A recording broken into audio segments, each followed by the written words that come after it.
चला तर मुलांनो, आज आपण इयत्ता 8वीचा सराव संच 10.1 पाहूया. यामध्ये बहुपदींचा भागाकार कसा करायचा हे आपल्याला दाखवलं आहे. खरं तर गणितासाठी नवनीत वापरणं हे चुकीचं आहे, पण आपण गणित हे त्यातून समजून घेण्यासाठी वापरलं तर नवनीत हे आपल्याला योग्य मार्गदर्शन करेल. फक्त त्यातून खरडपट्टी करायची नसते. तर पहा, 10.1 मध्ये आहे भागाकार करा आणि बाकी लिहा. तर बघा काय आहे प्रश्न, 21m वर्ग भागिले 7m.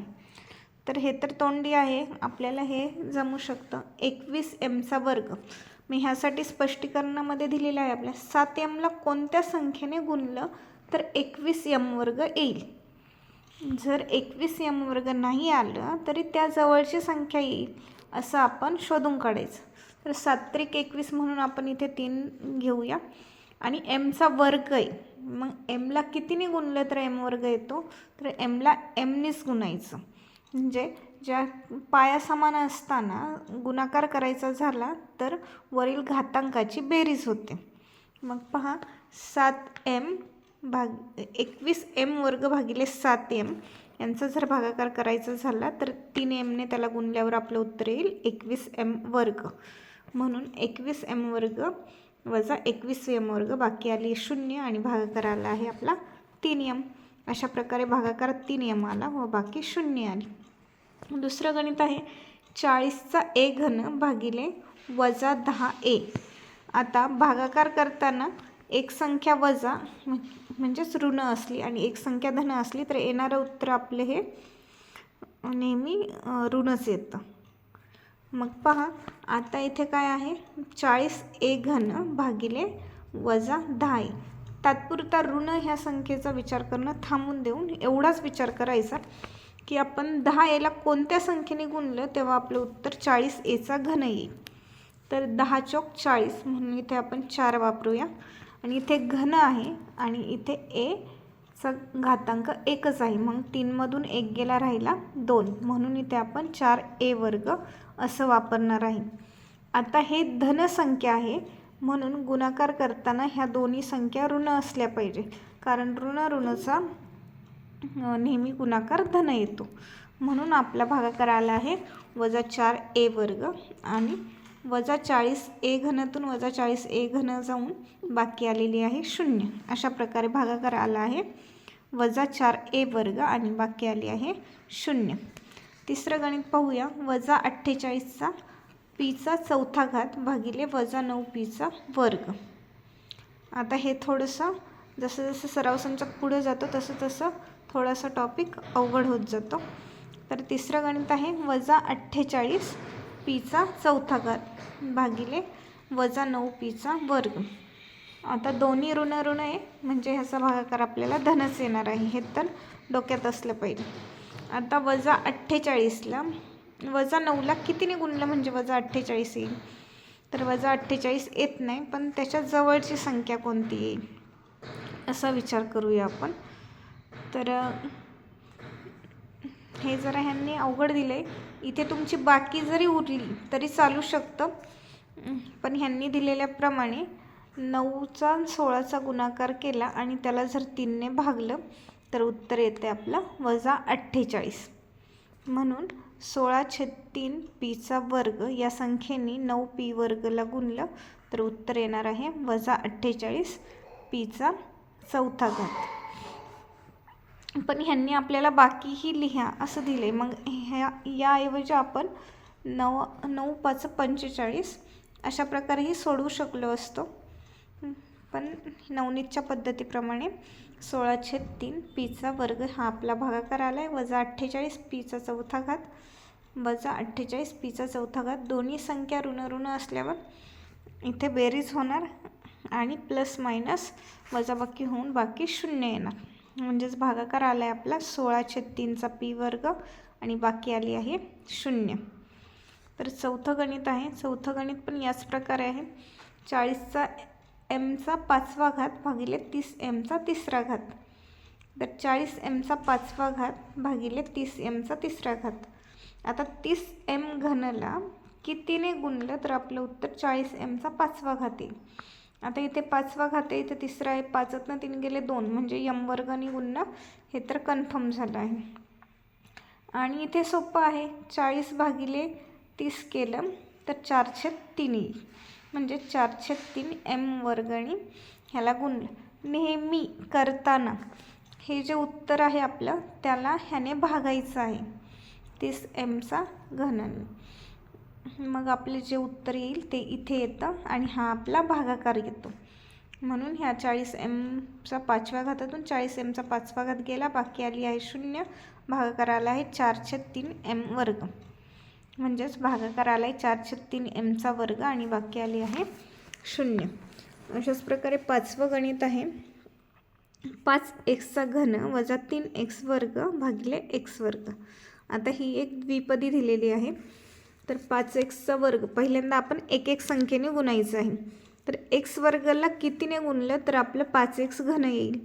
तर 3मधून 2 गेले राहिला 1 म्हणून x एकटाच येणार आहे आणि 5ला 1ने भागले राहिले 5 म्हणून 5x घन ह्यातनं वजा झाले, वरती आलेला आहे आपला भागाकार 5x. ह्याची बाकी आली 0 वजा 3x वर्ग आपल्या नेहमीच्या भागाकाराप्रमाणे खाली घ्यायचा आहे.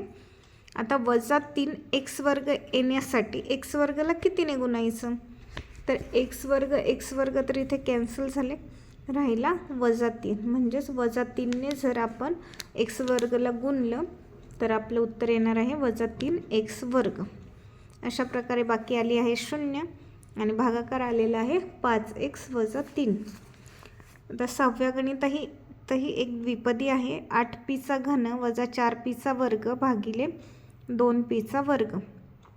तर पहा 8p चा घन येण्यासाठी 2p वर्गला कितीने गुणावं लागेल, 3मधून 2 गेले राहिला 1 म्हणजे इथे pच येणार आहे, 8ला 2ने भागलं राहिले 4 म्हणजे 4pने जर गुणलं तर आपलं उत्तर येणार आहे 8p चा घन. 8p घनमधनं 8p घन गेले, बाकी आली 0, भागाकार आला 4p वजा 4p वर्ग आहे तसा खाली घ्यायचा आहे. आता 2p वर्गला कितीने गुणलं तर आपलं उत्तर 4p वर्ग येईल.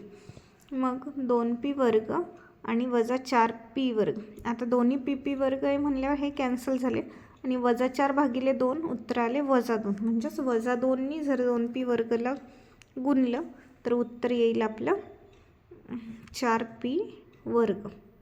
अशा प्रकारे बाकी आली आहे 0 आणि भागाकार आला आहे वजा 4p वजा 2. 7वं उदाहरण आहे 2y चा घन अधिक 4y चा वर्ग अधिक 3 भागिले 2y वर्ग. तर पहा 2y घन, आता इथे त्रिपदी आहे, जसं वरती आपण एक एक पदी घेऊन सोडवलं तसंच इथेही एक एक पद घेऊन सोडवायचं आहे. आता 2y वर्गला कितीने गुणल्यावर आपल्याला 2y घन येईल तर इथे फक्त घन आहे आणि इथे एक म्हणजे फक्त yनेच गुणावं लागेल. तर 2y वर्ग गुणिले y केलं तर उत्तर येईल आपलं 2y वर्ग, म्हणजे इथे y आले आणि ॲज इट इज वरचं खाली घ्यायचं आहे 4y वर्ग अधिक 3. तर 4y वर्ग येण्यासाठी 2y वर्गला कितीने गुणावं लागेल तर y वर्ग कॅन्सल झाले, 4 भागिले 2 2, 2 हा आपला भागाकार आला आणि इथनं वजा 4y वर्ग वजा करायचे, अधिक 3 ही आपली बाकीच येणार आहे कारण इथे कोणतंही चल वापरलेलं नाही आहे, म्हणूनच भागाकार आला आहे y अधिक 2 आणि बाकी आली आहे 3. 8वं गणित पाहूया 21x चा चौथा घात वजा 14x वर्ग अधिक 7x भागिले 7x चा घन. तर 21x चा चौथा घात येण्यासाठी 7x घनाला कितीने गुणावं लागेल, x च्या चौथा घातातून x चा तिसरा घात वजा केला xच राहणार आहे. मग किती आलं आपलं उत्तर 21 भागिले 7 3, 3x हा आपला भागाकार आला. ह्या दोन्हींचा गुणाकार केला तर 21x चा चौथा घात आला, ह्यातनं हे 0 झालं. वजा 14x वर्ग हे येण्यासाठी 7x घनला कितीने गुणावं लागेल, मात्र x वर्गपेक्षा हे x घन मोठा आहे त्यामुळे ही येणारी आपली बाकीच आहे, म्हणजे ह्या संख्येपेक्षा ही संख्या मोठी आहे. आपण तोपर्यंतच भागाकार करतो जोपर्यंत खालची संख्या ह्या संख्येपेक्षा छोटी येत नाही. मग ह्या संख्येपेक्षा ही संख्या छोटी आहे म्हणून आपला भागाकार आला आहे 3x आणि बाकी आली आहे वजा 14x वर्ग अधिक 7x. चला तर 9वं गणित पाहूया. 6x चा 5वा घात वजा 4x चा 4था घात अधिक 8x घन 2x वर्ग भागिले 2x चा वर्ग. आता ही खूप मोठी बहुपदी आहे, तर आपण ह्याचं सोडवूया एक एक पद घेऊन. 6x चा 5वा घात येण्यासाठी 2x वर्गला कितीने गुणावं लागेल? तर 5मधून 2 गेले राहिले 3, म्हणजे xचा घनाने गुणायला लागेल. आणि 6 भागिले 2 म्हणजे 3, म्हणजेच 2x वर्गला 3x घनाने गुणलं तर आपलं उत्तर येणार आहे 6x चा 5वा घात. म्हणून 6x घन वजा 6x चा 5वा घात वजा 6x चा 5वा घात बाकी आली 0 आणि भागाकार आलाय 3x चा घन. आता दुसरं पद घ्यायचे वजा 4x चा 4था घात.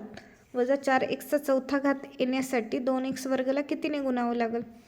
तर x चा 4था घात आहे, इथे x चा वर्ग आहे, 4 वजा 2 म्हणजेच 2, xच्या वर्गानेच गुणावं लागेल. आणि 4 भागिले 2 2. अशा प्रकारे वजा 2x चा वर्ग या संख्येने गुणावं लागेल. तर पहा वजा 4x चा घन 4था घात वजा 4x चा 4था घात यांची बाकी आली आहे आपली 0 आणि भागाकार आला आहे 2x चा दुसरा घात. तिसरं पद आहे 8x चा घन. 8x चा घन येण्यासाठी 2x वर्गाने कितीला गुणावं लागेल?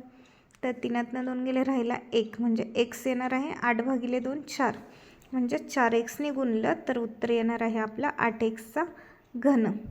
अशा प्रकारे 8x घनमधून 8x घन वजा केले, बाकी राहिली 0. भागाकार आला 4x अधिक 2x वर्ग ॲज इट इज खाली घ्यायचं आहे. 2x वर्गला 2xनी x वर्गनीच गुणलं, म्हणजे 1 याच पदाने गुणलं तर 30 संख्या येते. अशा प्रकारे अधिक 1 लिहूया, म्हणजेच भागाकार आलाय 3x चा घन वजा 2x वर्ग अधिक 4x अधिक 1 आणि बाकी आली आहे 0. शेवटचं गणित पाहूया. 10वं गणित आहे 25m चा 4था घात वजा 15m चा वर्ग अधिक 10m अधिक 8 भागिले 5m चा घन. इथेही प्रत्येक संख्येचं स्पष्टीकरण घेऊन गणित सोडवले जाते. तुम्ही पाहू शकता स्पष्टीकरण दिलेले आहे. हे गणित तुम्हाला कसं जाते सोडवायला हे नक्की मला कमेंट करून सांगा. व्हिडिओ आवडल्यास नक्की व्हिडिओला लाईक करा, शेअर करा आणि सबस्क्राईब करा. Thank you for watching.